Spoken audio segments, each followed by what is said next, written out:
Assalamualaikum warahmatullahi wabarakatuh. Selamat sore teman-teman semuanya. Apa kabar Anda hari ini? Saya harap kalian masih dalam keadaan sehat walafiat dan selalu dalam lindungan Allah Subhanahu wa taala. Amin ya rabbal alamin. Nah, kali ini saya akan membahas tidak jauh seputar pertanyaan-pertanyaan orang-orang yang saat ini mungkin sedang kesulitan dan tidak mampu lagi membayarkan utang di pinjol, yaitu beberapa hari yang lalu masih banyak yang bertanya apakah di kota A ada DC lapangannya, apakah di kota B ada DC lapangannya, dan itu merupakan sebuah ketakutan yang wajar ketika memiliki utang di pinjaman online dan sudah tidak mampu lagi membayarkan utang tersebut. Dan ini akan saya ceritakan berdasarkan pengalaman saya ketika saya dulu 2015 sudah menggunakan pinjaman online. Saat itu pertama kali yang saya pakai adalah Home Credit Indonesia, lalu saya juga memakai Akulaku, Kredipo, Kredit Pintar, dan banyak pinjaman online legal yang sudah pernah saya coba.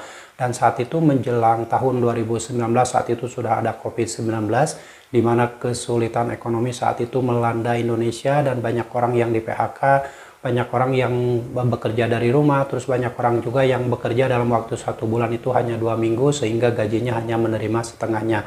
Nah, dari situ dimulailah yang namanya krisis ekonomi. Banyak orang yang terjerat utang di pinjaman online karena banyaknya tawaran-tawaran dari pinjaman online, baik itu yang sudah legal ataupun ilegal. Dan saat itu pinjaman online legal yang sudah ada itu lebih dari 150 pinjol legal.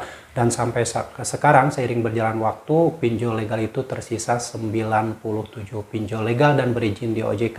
Dan saya akan ceritakan pengalaman saya ketika saya menggunakan pinjaman online. Awalnya memang lancar-lancar saja, dan karena ketidaktahuan, karena kesulitan ekonomi, akhirnya terjebak gali lubang tutup lubang. Karena ketidaktahuan saya, dan saya selalu berasumsi bahwa saya itu harus membayar utang, dan akhirnya terjebak gali lubang tutup lubang. Dan ternyata pinjaman online itu adalah sebuah solusi untuk menghancurkan perekonomian saya waktu itu. Karena saya kan tidak tahu awalnya bahwa yang saya tahu saat itu meminjam uang di pinjol itu memang solusi ketika kita tidak punya uang, ketika kita membutuhkan dana darurat. Padahal faktanya itu adalah asumsi yang salah.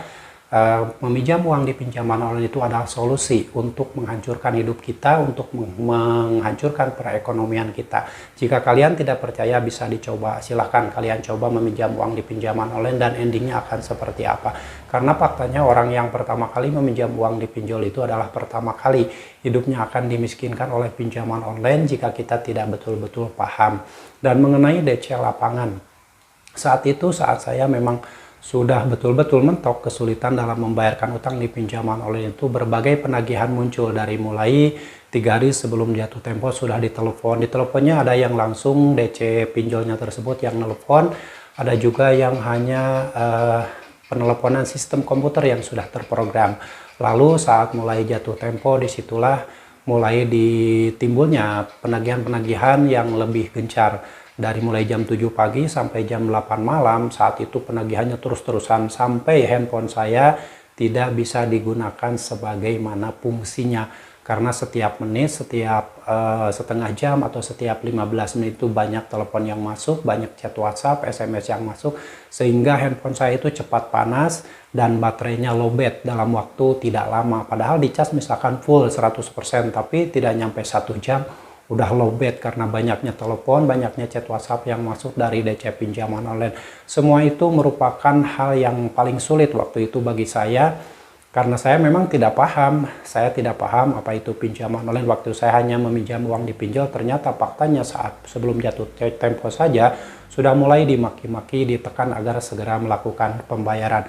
Kenapa DC pinjol sebelum jatuh tempo selalu menekan agar kita selalu cepat melakukan pembayaran? Adalah karena data-data kita sebelum jatuh tempo itu kan masih bagus, data-data kita masih fresh, sehingga bisa digunakan untuk meminjam lagi. Dan harapan dari perusahaan pinjaman online kita itu terjebak gali lubang tutup lubang. Kita akan digiring, ditekan untuk segera melakukan pembayaran.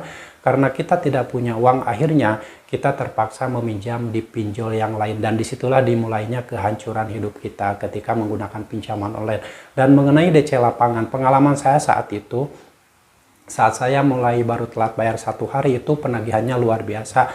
Saya sampai dibilang bangsat, dibilang maling, dibilang buronan hutang. Saya juga disebarkan berita bahwa saya sudah meninggal dunia saat itu. Padahal sampai saat ini saya masih hidup, dan itu hanyalah dilakukan oleh oknum DC pinjol yang mungkin tidak beretika dan juga dia itu tidak menyebutkan nama aplikasinya. Padahal saya tahu saya hanya menggunakan pinjol legal, jadi apapun jenis penagihannya, mau kasar atau tidak, saya tahu itu berasal dari pinjol legal, cuman ada yang menyebutkan nama aplikasinya dan ada yang tidak.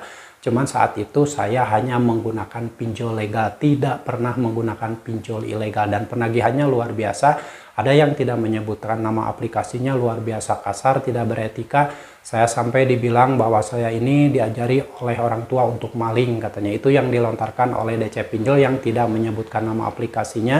Dan penagihan-penagihan tersebut masih saya simpan, dan beberapa penagihan dari DC Pinjol tersebut sudah saya publikasikan di video-video sebelumnya. Dan mungkin kalian yang mengikuti channel ini pasti sudah melihat ada penagihan-penagihan dari DC Pinjol yang luar biasa kasar dan tidak menyebutkan nama aplikasinya.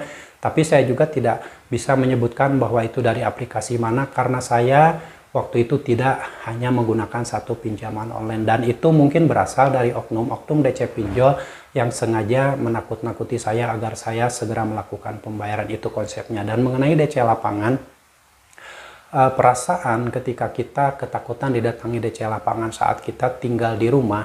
Misalkan kita lagi diam di rumah, tiba-tiba di depan rumah kita itu ada motor yang berhenti.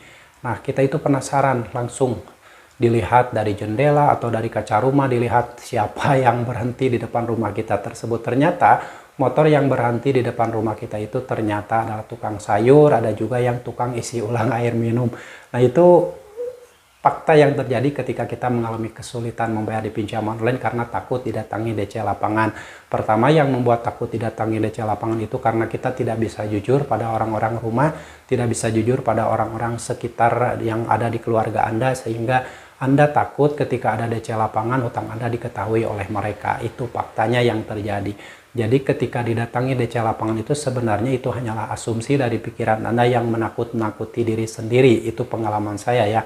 Karena pada faktanya tidak semua pinjaman online mendatangkan DC lapangan, seperti yang sudah saya bahas di video-video sebelumnya, bahwa yang mendatangkan DC lapangannya itu hanya Akulaku, Kredipo, terus Home Credit, dan juga Kredit Pintar. Kredit Pintar juga tidak semua nasabah didatangi, yang gagal bayar di Akulaku juga tidak semua nasabah didatangi, begitu pula dengan yang gagal bayar di Kredipo, tidak semua nasabah didatangi. Tergantung si DC lapangannya tersebut mau datang atau tidak, dan tergantung perusahaan pinjolnya menugaskan DC lapangan atau tidak. Jadi kalian tidak perlu berfokus pada DC lapangan. Ketika kalian sudah tidak mampu bayar di pinjaman online, yang harus kalian lakukan adalah bagaimana caranya kalian memperbaiki ekonomi kalian, bagaimana caranya kalian bangkit dari keterpurukan, tidak perlu lagi memikirkan tentang DC lapangan. Karena DC lapangan itu adalah manusia biasa, tugasnya hanya menagih, dia datang ke rumah Anda, menyampaikan tagihan yang belum dibayarkan, dan memang kalau memang kalian sedang ada di rumah dan ingin menghadapinya, silahkan dihadapi saja.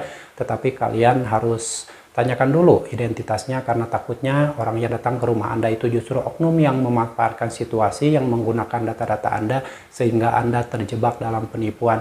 Dan jika memang Anda tidak ada di rumah, Anda boleh tidak memenuhi DC lapangan tersebut, karena tidak ada larangan jika nasabah yang gagal bayar tidak menemui DC lapangan. Tidak ada larangannya, jadi bebas-bebas saja. Dan yang terpenting, segala solusi yang ada ketika kita mengalami fase gagal bayar di pinjol itu bukan di konten kreator, bukan di orang lain, tapi di diri kalian sendiri. Bagaimana kalian bisa melewati fase gagal bayar itu dengan baik-baik saja. Tidak perlu lagi memikirkan DC lapangan, tidak perlu lagi memikirkan blacklist, tidak perlu lagi memikirkan slik OJK. Abaikan semua itu, fokuslah kalian mencari peluang-peluang untuk mendapatkan rezeki agar kalian bisa bangkit dari keterpurukan dan tidak perlu lagi memikirkan tentang pinjaman online. Itu yang saya lakukan. Saya tidak peduli lagi dengan pinjaman online mau seperti apa, yang jelas saya harus selamat. Saya harus selamat diri saya, keluarga saya harus diselamatkan. Jangan terus-terusan menyelamatkan masa depan pinjaman online. Itu yang saya lakukan. Saya bersikap tidak peduli apakah mau didatangi bill collection atau tidak, itu terserah. Yang jelas ketika saya melewati gagal bayar itu, saya buat simpel saja, saya buat mudah saja. Saya tidak peduli lagi dengan semua yang akan terjadi ke depannya. Terserah DC lapangan mau datang ke rumah, mau tidak, terserah. Saya tidak peduli lagi. Lalu ketika nomor kantor saya diserbu juga oleh telepon dari debt collector pinjaman online, saya tidak peduli dan saya sampaikan pada orang-orang yang di kantor bahwa kalau ada telepon dari DC pinjol atau dari debt collector manapun suruh datang ke rumah saya sampaikan seperti itu pada operator telepon yang ada di kantor saya.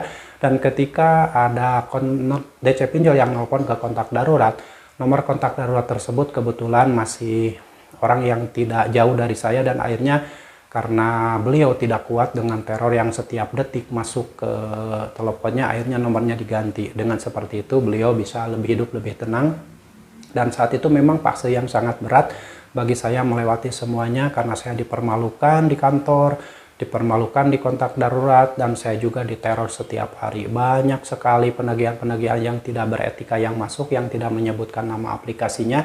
Tapi saat itu saya berasumsi bahwa itu asalnya dari pinjol legal, karena saya tidak pernah menggunakan pinjol ilegal. Cuman pinjol legal itu kan DC-nya pengecut, ketika memaki-maki dia tidak menyebutkan nama aplikasinya, dan ada penagihan yang menyebutkan nama aplikasinya tetapi kata-katanya hanya reminder dan mengingatkan, tidak menakut-nakuti. Jadi buat teman-teman, jika saat ini sedang mengalami fase tidak mampu lagi membayar hutang di pinjol, bersikaplah tidak peduli dengan semua yang akan terjadi, bodoh amat apa yang akan terjadi ke depannya. Mau itu didatangi DC lapangan atau tidak, mau di blacklist atau tidak, mau skor kredit bagus atau tidak masalah. Bersikaplah tidak peduli. Pentingkan dulu kehidupan kalian, selamatkan diri kalian, selamatkan harta benda kalian, selamatkan keluarga kalian. Jangan sampai kalian terus-terusan menyelamatkan masa depan pinjaman online, apalagi sampai terjebak gali lubang tutup lubang. Oke ya buat teman-teman, sekali lagi tetap semangat. Apapun yang terjadi ke depannya, kalau memang kalian sudah tidak mampu bayar, solusinya hanya satu, yaitu gagal bayarkan semua pinjol Anda. Bersikaplah tidak peduli dengan semua yang akan terjadi ke depannya. Dan buat teman-teman yang saat ini merasa sampai saat ini masih berat menghadapi kehidupan ini, semoga kalian segera diberi kemudahan oleh Allah Subhanahu wa Ta'ala dan segera hijrah kembali ke jalan Allah. Insya Allah hidup kalian akan lebih baik, hidup kalian akan baik-baik saja, dan Allah akan membantu kalian jika kalian betul-betul sungguh-sungguh ingin hijrah dan kembali ke jalan Allah Subhanahu wa Ta'ala. Amin ya Allah ya Rabbal Alamin. Dan yang pasti kalian harus tetap semangat. Perjuangkan masa depan kalian, perjuangkan masa depan keluarga kalian, dan jangan pernah lagi memperjuangkan masa depan pinjaman online. Sampai jumpa lagi di video saya selanjutnya. Wassalamualaikum warahmatullahi wabarakatuh.